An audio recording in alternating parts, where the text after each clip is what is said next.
Livro do evangelista Mateus, capítulo 8, e versículo 32, leiamos a palavra de Deus. E entrando ele no barco, os seus discípulos o seguiram. E eis que no mar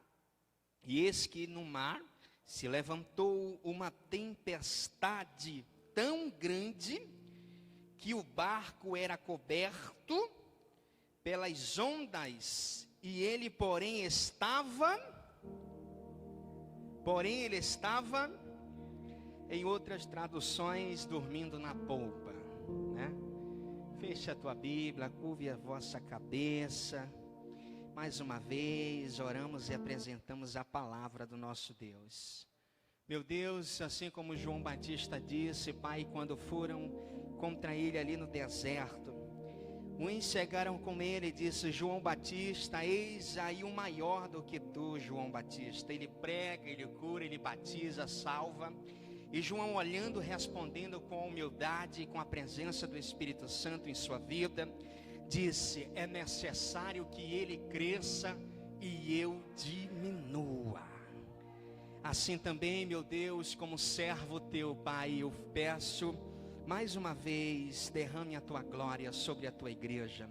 Estamos vivendo, meu Deus, num tempo de avivamento, Pai, aonde tu falastes através da tua palavra que os jovens vão ser cheios da presença, os anciões, e toda a casa será tomada da tua glória. Assim como segundo a tua palavra, meu Deus, falou e é fiel e verdadeira, fica conosco, meu Deus, durante esta ministração, para todo sempre. A igreja senta, Deus ocupa a sua mão e dê a melhor salva de palma para ele, pois ele vive e reina para todo sempre. Peço aos levitas que na hora que a gente for subir ao monte, né, ficar ali pegando aquela presença. Quando a gente chegar no Santo dos Santos, aí já vai um para a bateria. Por gentileza, com todo respeito, você puder me ajudar nesta tarde, para juntos nós entrarmos no Santo dos Santos. Queridos e amados irmãos, esta é a palavra do nosso Deus. Ontem a gente sentiu também ali na geração de número 1. Quantos estavam ali ontem? Sentiram a presença do Espírito Santo. Deus é maravilhoso. As pessoas, pastor, estão sendo curadas através do clamor da igreja, porque a igreja, quando ela dobra os joelhos para orar e para conversar com o Pai, Deus, ele abre as janelas dos céus e as portas também, e as mãos deles ficam estendidas para todos aqueles que precisam e que temem a Ele.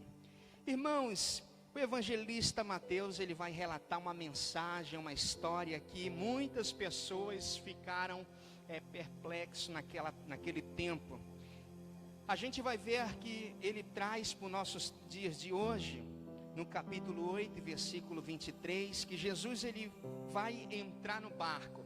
Só que antes dele entrar no barco, ele despede a multidão que estava com ele outra hora havia alimentado no deserto, e os discípulos também estavam todos reunidos na casa da sogra de Pedro.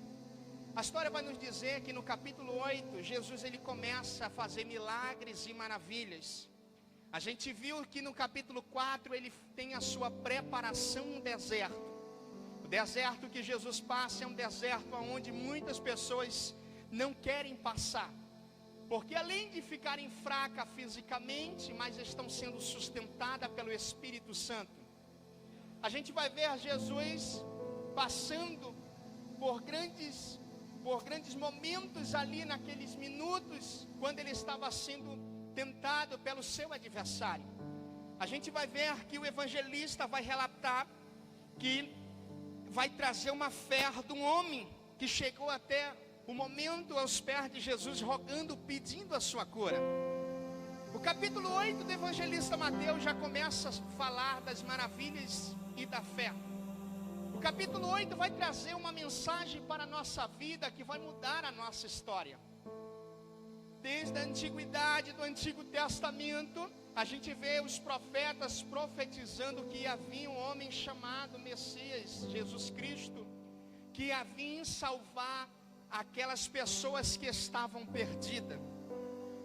Era o mesmo Deus que outra hora no livro de Isaías, capítulo 59, versículo 1, dizendo: eis que as mãos do Senhor não estão encolhidas, e nem os seus ouvidos agravados para que não possa ouvir.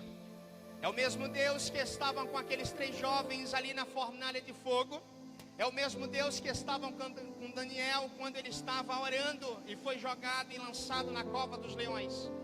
É o mesmo Deus que estava com João Batista antes dele ser preso, pregoando ali no deserto falando a verdade, dizendo que já era tempo de não se perder, mas sim de ganhar.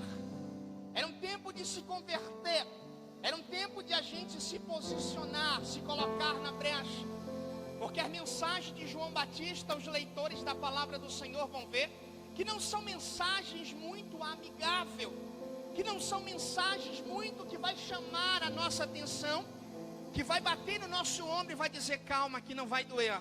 Pelo contrário, as mensagens que ele trazia, sendo utilizado pelo Espírito Santo, eram mensagens que mexiam com a estrutura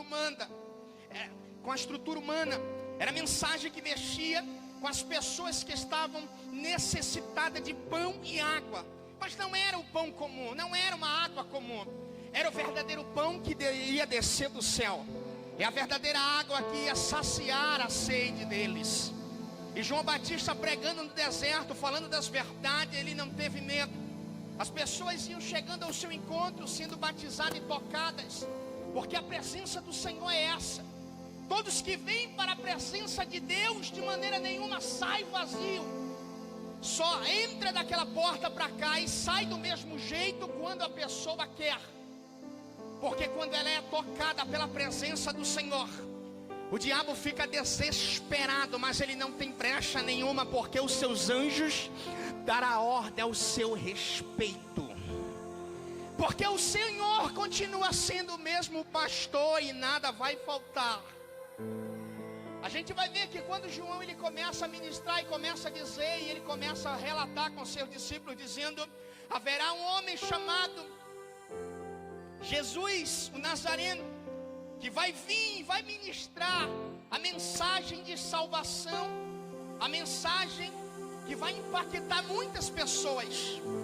Mas tem um porém: ele vai batizar não somente com águas, mas também com Espírito e com fogo. E Jesus chega, quando ele chega, ele passa pela tentação, ele passa fazendo milagres e maravilhas, ele passa curando cegos, leprosos, ele passa ressuscitando morto, ele passa declarando para um sacerdote, para um doutor da lei, dizendo: sua filha não está morta, mas dorme. Ele passa com toda a autoridade, separando os discípulos e dizendo: a partir de hoje eu vos estou dando poder. E este poder não é qualquer poder, era para pisar em serpentes e escorpiões, e nenhuma coisa vai lhe acontecer. Esse mesmo Jesus, ele chega na cidade de Jericó, e lá tem um homem chamado Bartimeu, e ele opera um milagre. Este mesmo Jesus, ele vai até a aldeia da Judeia e conversa com Marta e Maria, choram com elas e ficam consolando elas, mas depois faz o milagre. Este mesmo Jesus, ele entrou hoje nesta porta pela manhã e começou a tocar nas pessoas que estavam aqui. Via pessoas de manhã sendo tocadas pela sua presença, porque estavam dizendo que necessitava do Espírito Santo. E estou sentindo a sua presença neste exato momento aqui à tarde, porque tem pessoas que vieram da sua casa querendo resposta, e Ele está dizendo que Ele vai vos entregar a resposta. Agora Jesus chega nesta ocasião e conversa com a sogra de Pedro, fazendo milagre em sua casa. Só que ele começa dizendo das suas escrituras, ensinando a multidão, falando das verdades e das maravilhas, dizendo que não é fácil seguir, dizendo que não é fácil carregar uma cruz, mas pelo contrário, dizendo que ele vai trocar o seu fardo, ele vai tirar o fardo pesado e colocar um leve. Ele outra hora dizendo para Pedro, dizendo, e todos os discípulos que estavam reunidos, dizendo: Pedro, quem sou eu para vocês? Alguns Indagaram dizendo: Elias, o profeta. Outros falaram: não, é só um pastor. Outros missionários: não. Mas Pedro, com toda a autoridade, porque Deus conhecia o seu coração, ele levantando dizendo: não, tu és o Filho de Deus, o Altíssimo, que desceu do céu para salvar o pecador. E ele entregando autoridade aos seus discípulos. A gente vai ver que quando ele começando a ensinar, ele fica separado. Ele entra no barco. O evangelista Marcos e Lucas vão citar que tinha outros barquinhos ao lado, mas ele não escolhe o barco de ninguém, somente os dos discípulos, e pegam para atravessar o mar da Galileia até o outro lado. Só que não era no momento que a tempestade, antes de acontecer, à vista. A ciência vai dizer que ainda não tinha, o céu estava claro, tudo estava bonito. E os discípulos estavam com ele, alegre e contente, porque o milagre chegou para a sogra de Pedro. Então eu creio pelos olhares da fé, um dizendo para o outro: olha, esse Jesus aí é o verdadeiro. Ele passou na casa da minha sogra e curou. Ele fez o milagre lá em Cafarnaum com aquele paralítico. E eu creio pelos olhares da fé, um contando o milagre para o outro. E naquele exato momento Jesus pega no sono profundo e dorme na polpa do barco. A Bíblia vai dizer que quando eles estavam atravessando o mar, a tempestade começa a vir. E aí que eu quero começar a pregar e dizer para a tua vida. Porque tem pessoas que antes de acontecer os problemas, elas já estão saindo do barco. Mas eu tenho uma resposta para dizer para ti nesta tarde: não saia do barco, pois ele está na polpa. Não, poucas pessoas entenderam. Não saia do barco, pois ele está na polpa. Ele está dormindo, irmão Tiago, mas ele está lá. Irmão Tiago, ele está parado, mas ele está lá. Calma, que ainda não é hora de recuar, e nem o momento adequado. Ele está na polpa. Agora Jesus lá dormindo na polpa, quietinho, sem preocupação nenhuma, porque ele sabia a sua missão aqui na terra. E quando ele estava lá deitado, a Bíblia vai dizer que de repente o tempo começa a mudar.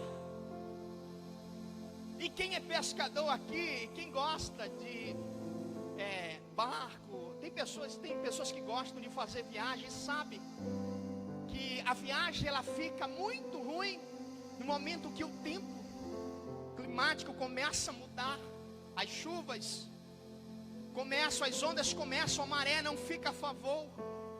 A Bíblia vai dizer que naquele momento os discípulos começam a ficar o quê? Desesperados. A depressão começa a entrar na vida dos discípulos. Eles começam a perceber que o seu medo começa a crescer maior do que a sua fé. Só que eles, sabendo que Jesus estava na polpa, só que ainda não era o momento de eles chegarem lá, mas o momento era do desespero.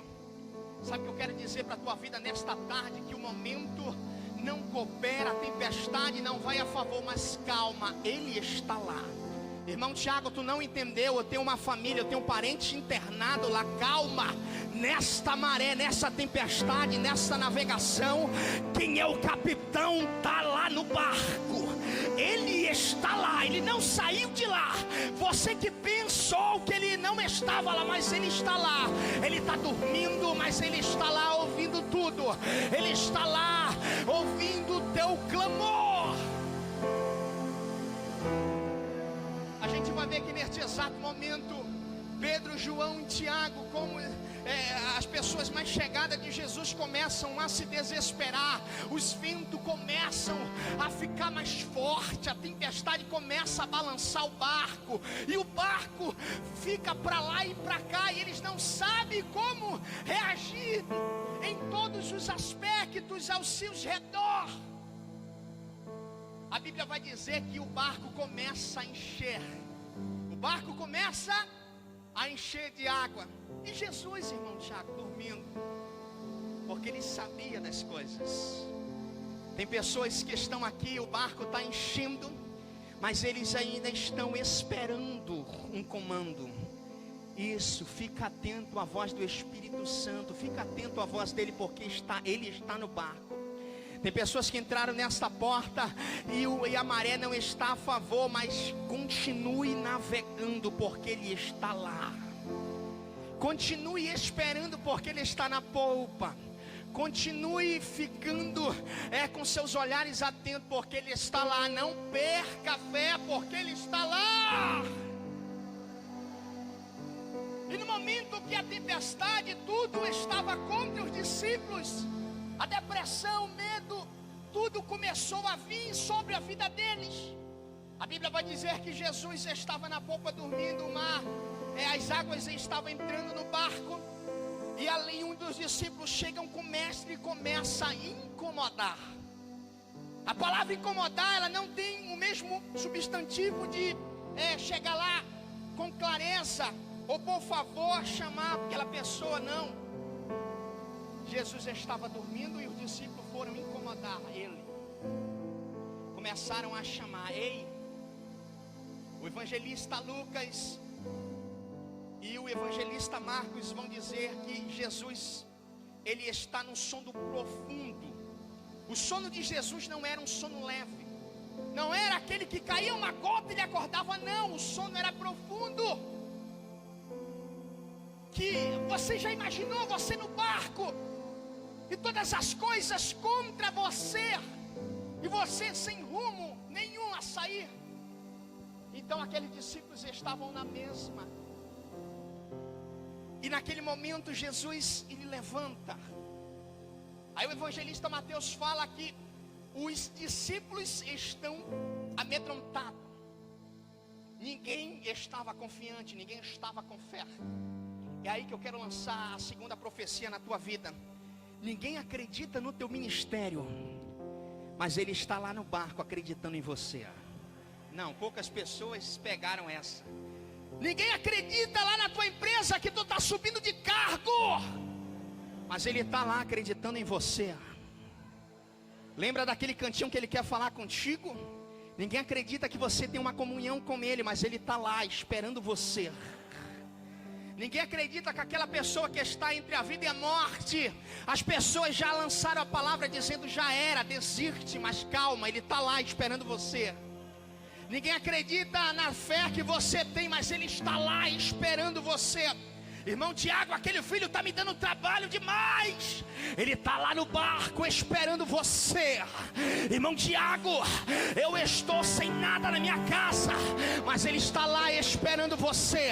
Irmão Tiago, eu já perdi tudo, eu não consigo enxergar mais nada. Eu já entreguei meu marido na mão de Deus, a minha esposa, todos aqueles que estão me perseguindo, mas calma, ele está lá esperando você.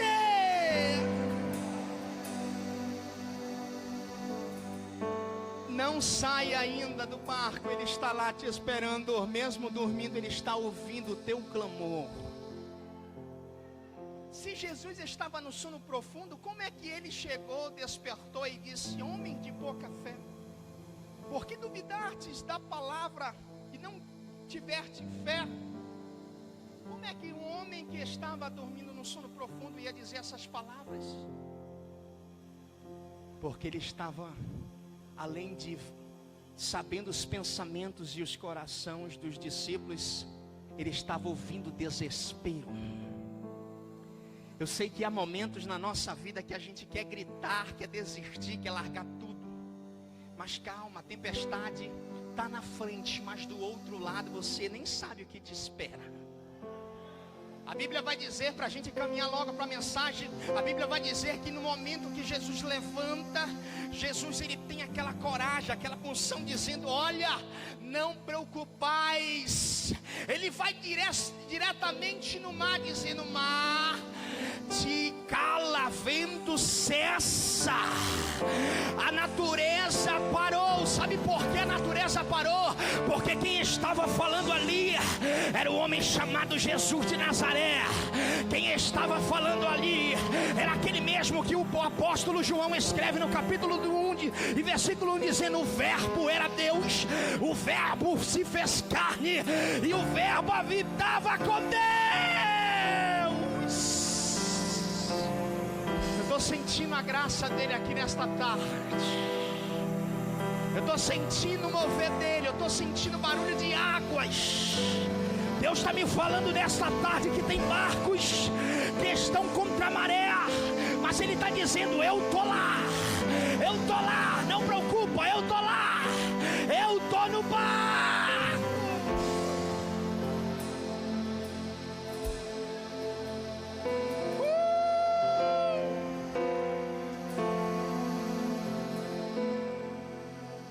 E naquele momento que Jesus ele começa a dizer, a expressão dele muda o semblante dos discípulos.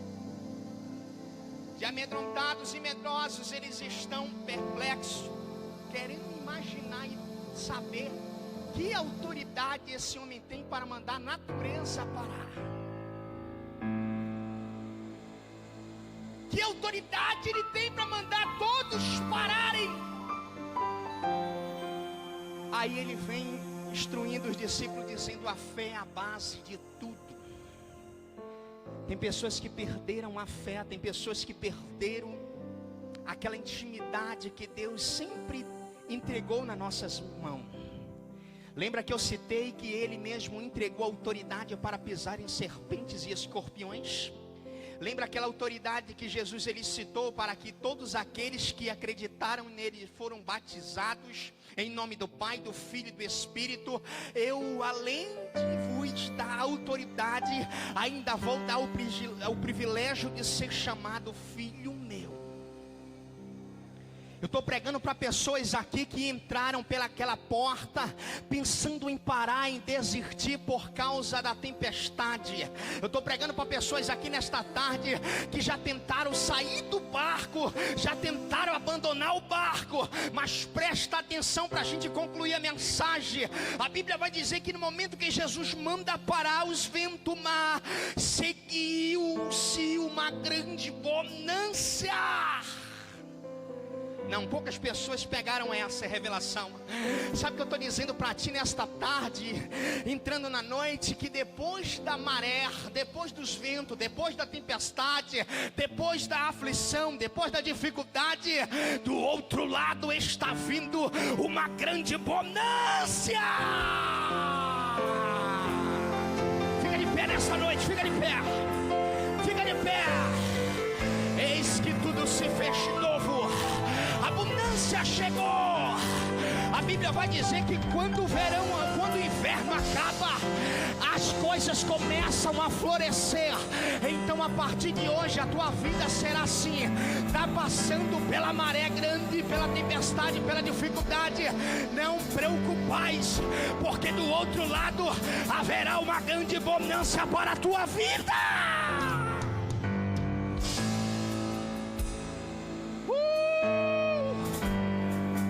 Ele está no barco. Ele está no barco. Ele está no barco. Ele está no barco. Não desista. Não é hora de parar. Não é hora de retroceder. Não é hora de dizer não, eu quero desistir, eu quero abandonar tudo. A partir de hoje, irmão Tiago, eu não quero mais ter intimidade nenhuma. É neste exato momento que Deus está dizendo: não para, porque Ele está lá. Irmão Tiago, aonde Ele está? Irmão Tiago, Ele está no teu barco. Ah, eu não estou encontrando. Ele não está de pé calmo, Ele está na polpa dormindo. Mas Ele está dizendo: amar, cala-te, vento, para. E haverá bonança depois de tudo isso.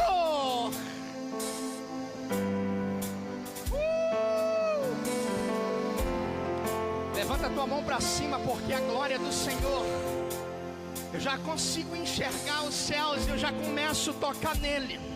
E é algo tão gostoso o céu, porque a Bíblia vai dizer que quando João estava lá no céu, Deus entregou a autoridade dizendo: olha, quando o primeiro céu vier, eu vou derramar a minha glória sobre toda aquela nação.